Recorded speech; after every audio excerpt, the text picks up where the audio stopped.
Υπάρχει κάτι μέσα σου που δεν σταματά ποτέ, ούτε όταν κοιμάσαι, ούτε όταν αμφιβάλλεις, ούτε όταν προσπαθείς να το αγνοήσεις. Μια αόρατη εσωτερική λειτουργία που δεν κάνει διάκριση ανάμεσα στο σημαντικό και στο τυχαίο. Παίρνει κάθε εικόνα που περνά από το νου σου, κάθε συναίσθημα που δεν εξέφρασες, κάθε σιωπηλή σκέψη που δεν πρόσεξε κανείς και τα επεξεργάζεται σαν να είναι υλικό δημιουργίας. Και κάπου εδώ βρίσκεται το σημείο που οι περισσότεροι δεν συνειδητοποιούν ποτέ, ότι δεν είσαι απλώς παρατηρητής στη ζωή σου, είσαι συμμετέχον στη διαμόρφωσή της, γιατί αυτή η μηχανή δεν αποθηκεύει απλώς πληροφορία. Τη μετατρέπει, της δίνει μορφή, τη φορτίζει με συναίσθημα και μέσα από επανάληψη και πίστη αρχίζει να χτίζει πιθανές εκδοχές πραγματικότητας γύρω σου.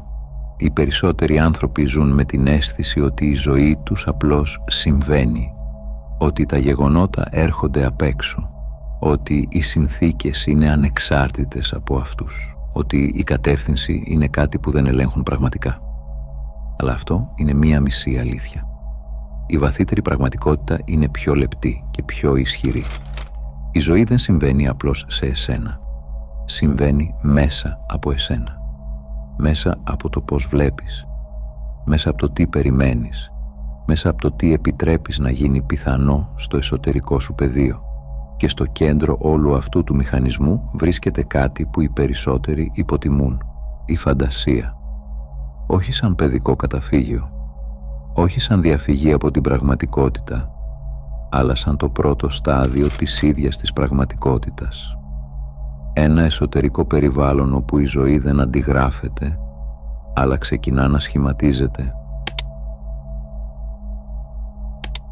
Η φαντασία δεν είναι διαφυγή από τον κόσμο, είναι ο πρώτος τόπος όπου ο κόσμος αρχίζει να σχηματίζεται.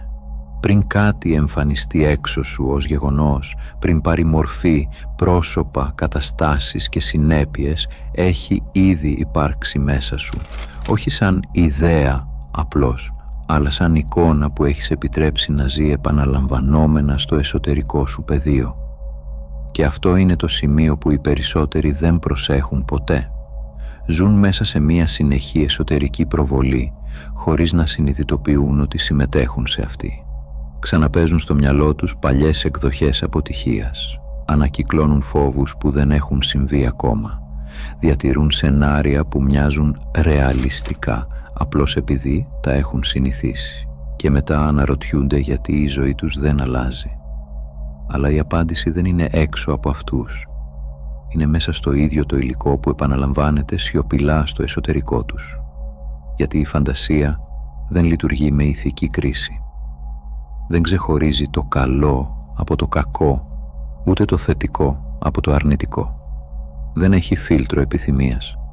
Αντίθετα, λειτουργεί με έναν πολύ πιο σταθερό νόμο, επανάληψη και συναισθηματική φόρτιση. Ό,τι της δίνεται ξανά και ξανά με αίσθηση, αρχίζει να το δέχεται ως πιθανή βάση πραγματικότητας. Και σιγά σιγά, αυτό που ήταν απλώς μια εσωτερική σκηνή, αρχίζει να αποκτά βάρος, να επηρεάζει τις αντιδράσεις σου, τις επιλογές σου, τον τρόπο που κινείσαι μέσα στη ζωή, μέχρι που δεν ξεχωρίζεις πλέον τι φαντάστηκες και τι ζεις, γιατί το ένα έχει ήδη αρχίσει να γίνεται το άλλο. Για αιώνες, ο άνθρωπος έστρεφε το βλέμμα του έξω από τον εαυτό του, αναζητώντας απαντήσεις. Σε σύμβολα, σε ουρανούς, σε μορφές που μοιάζουν μεγαλύτερες, πιο ισχυρές, πιο απόμακρες από την ανθρώπινη εμπειρία. Η ιδέα ήταν πάντα η ίδια, ότι η δύναμη βρίσκεται κάπου αλλού, κάπου έξω, κάπου πέρα από εμάς. Αλλά υπάρχει μια πιο ριζική, σχεδόν ανησυχητικά απλή προοπτική. Ότι αυτό που οι άνθρωποι ονόμασαν ανώτερη δύναμη δεν είναι απαραίτητα μια εξωτερική παρουσία που κατευθύνει τη ζωή από απόσταση, αλλά κάτι πολύ πιο άμεσο. Η ίδια η ικανότητα του ανθρώπου να δημιουργεί μέσα του εικόνες, σενάρια, αισθήσεις και να τα ζει σαν πιθανές πραγματικότητες. Και εδώ αρχίζει η ανατροπή. Γιατί αν το παρατηρήσεις προσεκτικά, κάθε εμπειρία σου ξεκινά πρώτα σαν εσωτερική εκδοχή. Πριν γίνει γεγονός, γίνεται αίσθηση.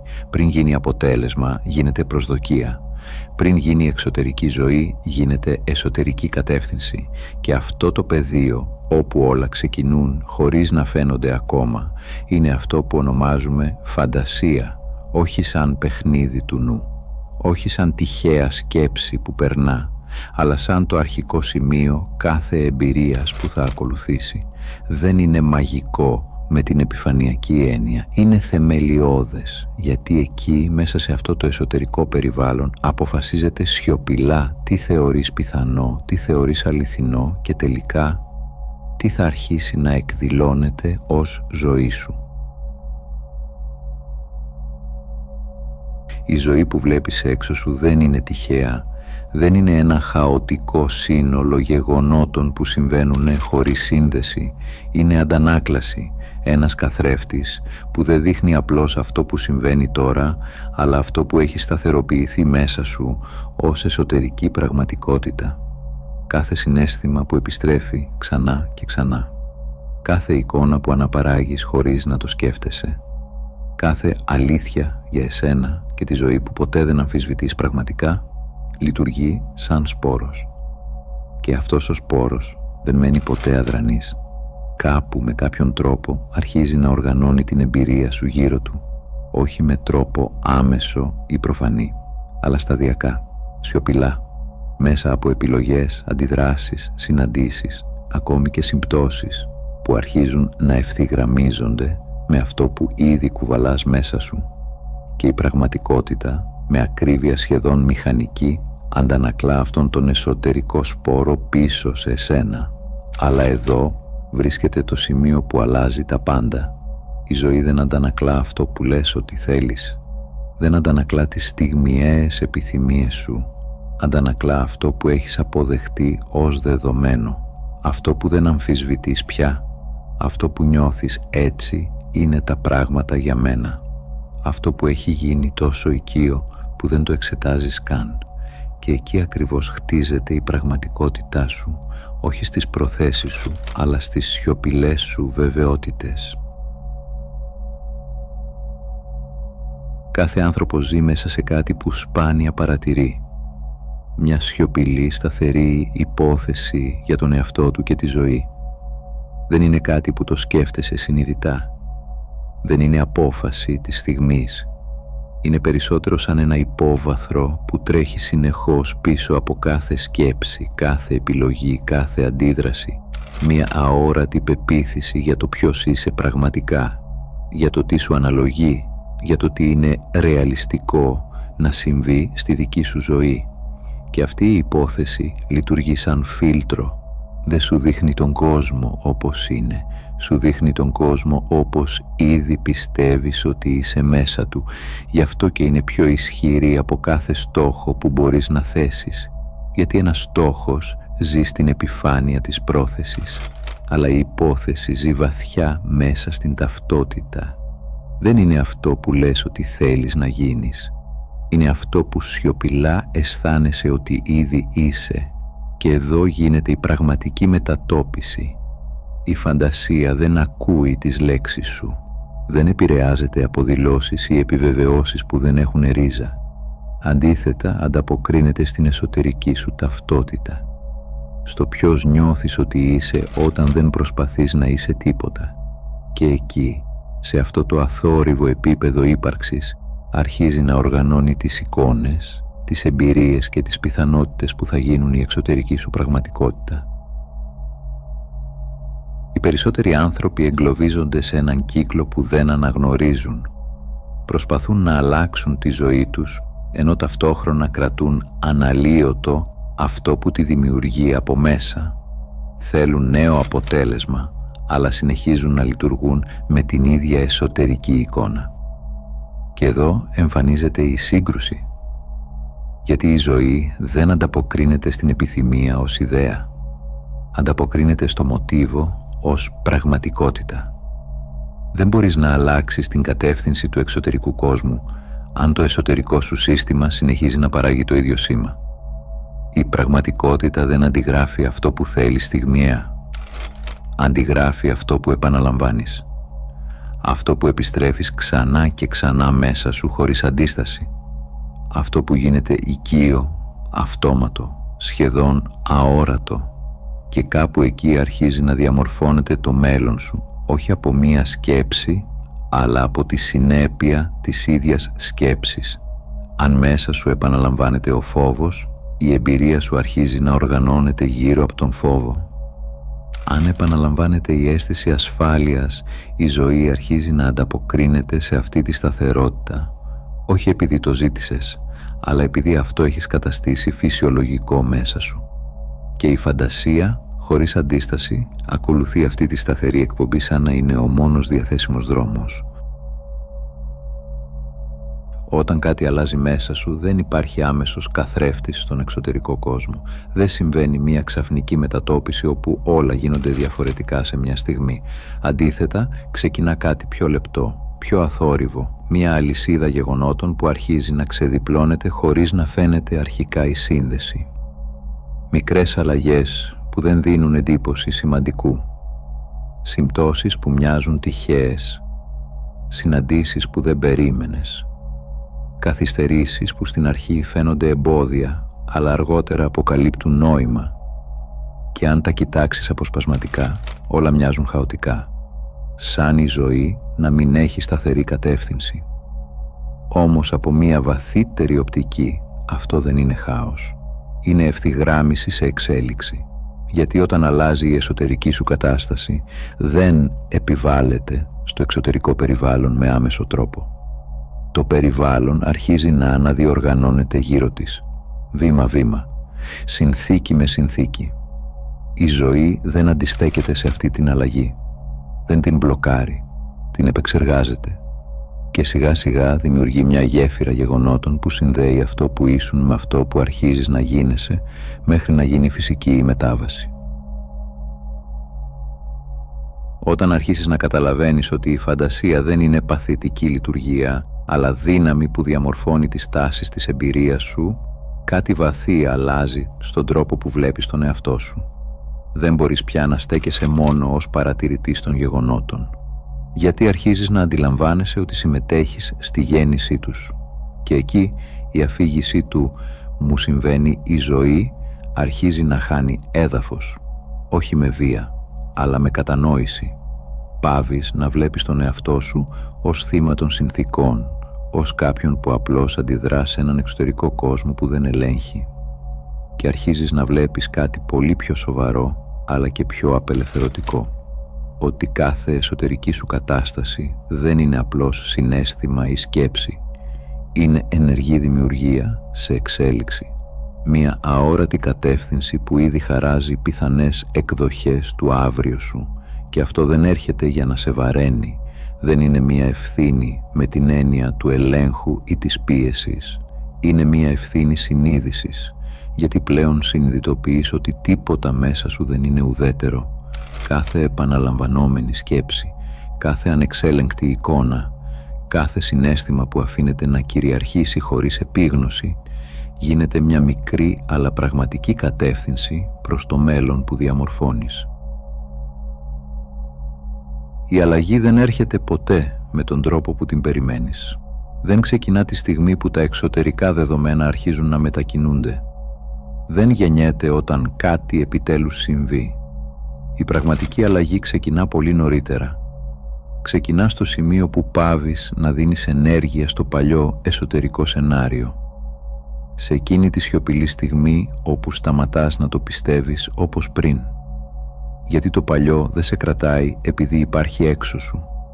Σε κρατάει επειδή συνεχίζεις να το αναπαράγεις μέσα σου. Και εκεί αλλάζει ολόκληρη η κατεύθυνση. Δεν χρειάζεται να πιέσεις τίποτα. Δεν χρειάζεται να δημιουργήσεις με ένταση ή προσπάθεια. Αυτό που χρειάζεται είναι πιο λεπτό, αλλά πολύ πιο ισχυρό. Να σταματήσεις να επαναλαμβάνεις το ίδιο μοτίβο ταυτότητας. Να σταματήσεις να επιστρέφεις στις ίδιες εσωτερικές εικόνες που σε κρατούν στο ίδιο σημείο και σιγά σιγά να αρχίσεις να εισέρχεσαι σε μία διαφορετική κατάσταση ύπαρξης όχι ως ιδέα, αλλά ως εμπειρία. Η εκδοχή του εαυτού σου που ήδη έχει αυτό που ζητάς δεν είναι μελλοντική φιγούρα. Είναι μια εσωτερική στάση που μπορείς να αρχίσεις να κατοικείς τώρα. Και όσο περισσότερο μένεις εκεί, τόσο περισσότερο η πραγματικότητα αρχίζει να προσαρμόζεται σε αυτό που έχει ήδη γίνει μέσα σου. Κάποια στιγμή, αν παρατηρήσεις αρκετά βαθιά, κάτι πάβει να είναι θεωρία και γίνεται καθαρή επίγνωση. Δεν περιμένεις πλέον τη ζωή σαν κάτι που θα σε συναντήσει τυχαία στο μέλλον. Αρχίζεις να βλέπεις ότι συμμετέχεις ήδη στη διαμόρφωσή της. Όχι με έντονη προσπάθεια, όχι με έλεγχο, αλλά με τον τρόπο που ζεις μέσα σου. Και αυτή η συνειδητοποίηση αλλάζει τα πάντα σιωπηλά, γιατί αρχίζεις να καταλαβαίνεις ότι τίποτα δεν είναι ουδέτερο στο εσωτερικό σου πεδίο. Κάθε εικόνα που κρατάς μέσα σου έχει κατεύθυνση, κάθε συναίσθημα που επιμένει λειτουργεί σαν σήμα. Κάθε εσωτερική αφήγηση που επαναλαμβάνεις χτίζει ένα είδος αόρατης αρχιτεκτονικής γύρω από την εμπειρία σου. Και εκεί η φαντασία πάβει να φαίνεται σαν κάτι αφηρημένο ή απομονωμένο από την πραγματικότητα, γιατί αρχίζεις να βλέπεις ότι δεν είναι μέσα στο μυαλό όπως νόμιζες. Είναι το σημείο από το οποίο το μυαλό αρχίζει να παίρνει μορφή. Το σημείο όπου οι δυνατότητες δεν είναι ακόμα γεγονότα, αλλά ήδη έχουν αρχίσει να οργανώνονται ως πιθανότητες. Και όταν το αντιληφθείς αυτό καθαρά, δεν μπορείς πια να τη δεις με τον ίδιο τρόπο, γιατί καταλαβαίνεις ότι πριν υπάρξει κόσμος έξω σου, υπάρχει πάντα μία εσωτερική εικόνα που τον προηγείται. Στο τέλος, όταν όλα τα νοήματα απλοποιούνται και η σκέψη σταματά να περιπλέκει τα πράγματα, δεν μένει κάποιο μυστήριο να λυθεί, μένει μόνο μια καθαρή πραγματικότητα, η επιλογή. Όχι η επιλογή με την έννοια της στιγμιαίας απόφασης, αλλά η βαθύτερη επιλογή του τρόπου με τον οποίο σχετίζεσαι με τον εσωτερικό σου κόσμο. Και εκεί το πεδίο χωρίζεται αθόρυβα σε δύο κατευθύνσεις. Η μία είναι η συνέχιση του ασυνείδητου μοτίβου, η αυτόματη επανάληψη των ίδιων εικόνων, των ίδιων αντιδράσεων, των ίδιων εσωτερικών αφηγήσεων που λειτουργούν χωρίς επίγνωση. Η άλλη είναι η συνειδητή δημιουργία, η στιγμή που αρχίζεις να παρατηρείς τι συμβαίνει μέσα σου, αντί να το ακολουθείς μηχανικά. Και το πιο σημαντικό εδώ είναι ότι τίποτα από αυτά δεν απαιτεί πίστη σε μια ιδέα. Δεν χρειάζεται να πιστέψεις κάτι νέο για να αλλάξει η κατεύθυνσή σου. Αρκεί να αρχίσεις να βλέπεις με ειλικρίνεια, να παρατηρείς τι συμβαίνει όταν δεν προσπαθείς να φαίνεσαι κάτι, όταν δεν απαντάς σε κανέναν, όταν μένεις μόνος με τον εσωτερικό σου διάλογο. Γιατί εκεί αποκαλύπτεται το πραγματικό σου σενάριο, όχι αυτό που λες στους άλλους, αλλά αυτό που επαναλαμβάνεις σιωπηλά μέσα σου, ξανά και ξανά, μέχρι να γίνει η αόρατη βάση της εμπειρίας σου. Δεν υπήρξε ποτέ στιγμή που να ήσουν πραγματικά αδύναμος. Αυτό που συνέβαινε ήταν πιο ήσυχο και γι' αυτό πιο δύσκολο να το δεις. Δεν είχες ακόμη συνειδητοποιήσει το εργαλείο που χρησιμοποιούσες καθημερινά, ασταμάτητα, σε κάθε σκέψη, σε κάθε εικόνα, σε κάθε εσωτερική αντίδραση. Κάτι που δεν σε εγκαταλείπει ποτέ, κάτι που δεν κάνει παύση, κάτι που δουλεύει ακόμη και όταν δεν το παρατηρείς. Η φαντασία. Και όσο έμενε ασυνείδητη, έπαιρνε κατεύθυνση από τα παλιά σου μοτίβα, από τις παλιές σου ερμηνείες, από όλα όσα δεν είχες ποτέ αμφισβητήσει πραγματικά. Όχι επειδή ήθελε να σε περιορίσει, αλλά επειδή απλώς ακολουθεί αυτό που της δίνεται. Η φαντασία δεν είναι απόδραση από την πραγματικότητα, είναι το σημείο εκκίνησης κάθε πραγματικότητας. Και αυτό αλλάζει τα πάντα, γιατί από τη στιγμή που το βλέπεις καθαρά, δεν μπορείς να επιστρέψεις στο ίδιο επίπεδο ασυνειδησίας όπως πριν. Δεν υπάρχει πλέον ουδέτερη χρήση ή αρχίζεις να τη χρησιμοποιείς με επίγνωση, κατεύθυνση και παρουσία ή συνεχίζει να λειτουργεί όπως πάντα χωρίς εσένα στο τιμόνι. Και εκεί βρίσκεται η πραγματική στροφή, όχι στο τι θα αποκτήσεις, αλλά στο αν θα θυμηθείς ποιος δημιουργεί αυτό που ζεις. Αν αυτό το βίντεο σε έκανε να δεις διαφορετικά τον τρόπο που χρησιμοποιείς τη φαντασία σου, γράψε μου στα σχόλια «Θείο δώρο». Αν έφτασες μέχρι εδώ, θέλω να σου πω ένα μεγάλο ευχαριστώ που ήσουν συνοδοιπόρος στο ταξίδι μου. Αν έμαθες κάτι καινούριο από αυτό το βίντεο, μπορείς να κάνεις εγγραφή, να πατήσεις like ή να αφήσεις κάποιο σχόλιο. Αν θέλεις να συνεχίσεις το ταξίδι, σου προτείνω να δεις το βίντεο που εμφανίζεται τώρα στην οθόνη σου. Από όποιες συντεταγμένες του κόσμου κι αν μ' ακούς, να προσέχεις τον εαυτό σου και να πας στο καλό.